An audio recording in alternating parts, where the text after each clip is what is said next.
Greetings, world. Greetings, Dominica. Greetings to you who have taken the time out to listen to my video today. Today, I want to delve into a subject matter that I think is important to me. It's important to every national, every person who belongs to Dominica, and it's also important to any person of the region. At the end of the day, I think it's an important matter to our human condition. And I have thoughts, and I've been thinking a lot about a lot of what is going on in my country, in our country, in our island, in our little Dominica. And I know some people will say, "Oh, you don't have a say. You don't live in Dominica. You have left Dominica. Oh, why did you leave?" And all these kind of things. But I know and I believe that as a national, as a citizen of Dominica, I have a voice. And as somebody who vote in Dominica, I have a voice. And as somebody who has voted in Dominica in the past, I have a voice. That gives me a voice, in my view. Today, I want to say that sitting and watching everything that has unfolded over the last few days in Dominica has been troubling. And if you follow me here on YouTube, you would have seen that last week, just about 1 week ago, on Sunday, I did a video asking us in the region to consider Haiti, to think about Haiti as one of us, and to recognize the trouble that Haiti has been going through. And I themed it Haiti, I'm sorry, picky banking on the song, the title of the song of David Rudder. I think it's David Rudder who sings that song, Haiti, I'm sorry. And I can't help but today and throughout the last few days say to myself, Dominica, I'm sorry. I'm sorry. And I'm not sorry because I did anything wrong. Because I know some people say, well, you have to be sorry because you left Dominica. I think we all have the right to leave Dominica if we want, like many other people from other parts of the world who leave the world where they live to come to live in Dominica. Unlike many other Dominicans who go abroad for different reasons. Some people, when I left, they said, I pour couille, as they would say in Creole, or I ran. But I think if you commit a crime in your country and you run away from some kind of, prosecution because you would have done a crime, is different. That is running. But if you get up a day and you decide, I want to try something new, I want a new experience, I want to, work in a different place and use my skills and talents in another country where I think it is able to be utilized, there is no crime in that. And so I'm not guilty of leaving my country to go somewhere to work. And let it be known, as a matter of fact, for those who just may not know. Some of you know, I'm sure. But let it be known that I have committed more than half of my life, more than half of my time on earth working in Dominica in the public service. 28 years of my life I have given service to Dominica as a youth development officer and beyond, because I didn't just stay as a youth officer on the district. I moved up the ladder all the way to the top, and until I left Dominica. And I remember when I left Dominica, guys, it was said by radio, well, I don't want to say radio, but some, in my view, baseless elements in Dominica. People who take time to just criticize people for no good reason, without base, without good evidence. It was said that I ran from Dominica and that I ran because I was put into a position, given a position that the staff where I worked did not want me. That's ridiculous. I was the only, and it was said too that, and there were people more qualified than me who could have gotten the post. Two lies. When I left the Youth Development Division in 2025, in September, the official date for my resignation, when it took effect, that is, but not when I resigned, because I would have had to write a letter prior to that. When I left as Chief Youth Development Officer, acting, but as chief. And I left knowing that I would have been acting chief if I had stayed in Dominica. I don't know for how long I would have been acting chief, because people act for years. Like, I acted assistant chief for 5 years before I got appointed as assistant chief. Yeah, so when I left youth division, I left as chief youth development officer acting. And I had no doubt that I would have been the person acting today, not because of any political allegiance to anybody, but because I was qualified, I knew the job very well, and I worked there for all of my life. Yeah, it was the obvious. I was the obvious choice. When my boss then, Mr. John Roach, left in July of 2025, I was the person. It was automatic that I would have been the person to be at the helm. Automatic in terms of seniority in the office, and just the person who was more qualified. So when Mr. Roach left, he left. He has a master's degree, and when he left, I still had my bachelor's. But in that very month of July, completed and received certification, received my diploma as a master student of the University of Leicester. So people say things without any base. That's the point I'm making. So when I left Dominica, I didn't leave because I did something wrong. Or I didn't leave because other people there where I worked did not want me. Or I didn't leave because I asked somebody for something and they did not give it to me, as was being said by all these nonsense talk. But that's not my issue. My issue is, if I say that I'm sorry, Dominica, it's not because I left. I love Dominica. I stayed in Dominica post Maria 2017 to work and hit the ground running the day after Maria. And anybody in my community of Portsmouth will tell you that I was one of those people on the ground with our people, rallying our people, ensuring that our people had stuff to eat and drink and tarpaulin and this and that, whatever I could do with our community-based disaster management committee, all right, for to make things work. And it wasn't for payment. It was me loving my community, my country. So sometimes people doubt our allegiance because we travel, we move, but I know me and I know my commitment to my country. But this is not about me. But I wanted to put this as a basis, a background. And further, what I want to clarify is that many people, when they see you, and you're from a certain community. So I'm from Portsmouth. Everybody label you. Oh, Portsmouth. Oh, that one is this. Oh, this one is that. I will tell you that working as a public servant over the last 28 years in Dominica, I have learned to carry myself in such a way that people in both and all the parties were wondering, who she's supporting now? She's supporting us? She's supporting us? Everybody wants to know who I'm supporting. Because during election, you're not going to catch me with election t-shirts on me. You're not going to catch me with any collar on me. I can go and stand by I could go and stand by people's rallies and so on.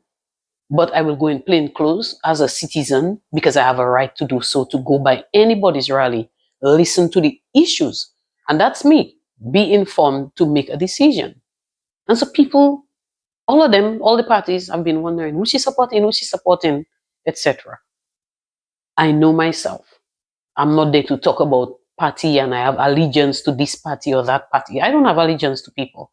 I have allegiance to God and my country. I am one of the persons who believe that if I'm voting, I'm not so interested in voting for a party. I'm interested in voting for a person. If I find that there is a person who can represent me, a person who can represent me and represent me effectively, respectfully, I may make a choice and vote that person regardless of their party. But many of us in Dominica are so blindsided by partisan politics that we have lost rationality. We have lost what it is to be rational. And so even leaders in all these parties, from the top to the bottom, if they find somebody who is independent in their thinking, and who doesn't push themselves into their party, being vocal, they will want to have them on a level because they didn't speak for them. Party is party, and it has its time.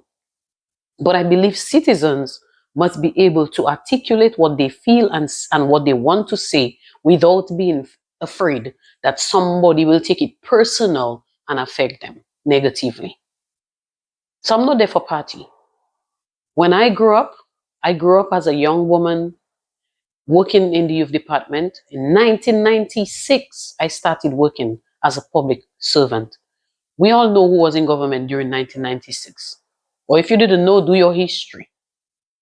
And I will tell you that one thing I remember about Mr. Edison James, Chenfield James, was that my father, Morrison, the late Morrison Paul, spoke highly of Mr. Edison James. Yeah, because my dad worked in bananas over the years and he had a lot of respect for Mr. James because back in the day, Mr. James looked out for he and his colleagues. That's what my dad felt.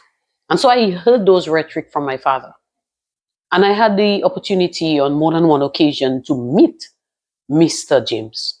And I remember in 1999, when CARICOM requested that I attend the CARICOM Intersessional Heads of Government meeting in Paramaribo, Suriname, 1999, I remember traveling to that place, sitting next to Mr. James on the plane from Dominica to Barbados before he went into, VIP in Barbados, where we separated, but met again in Suriname.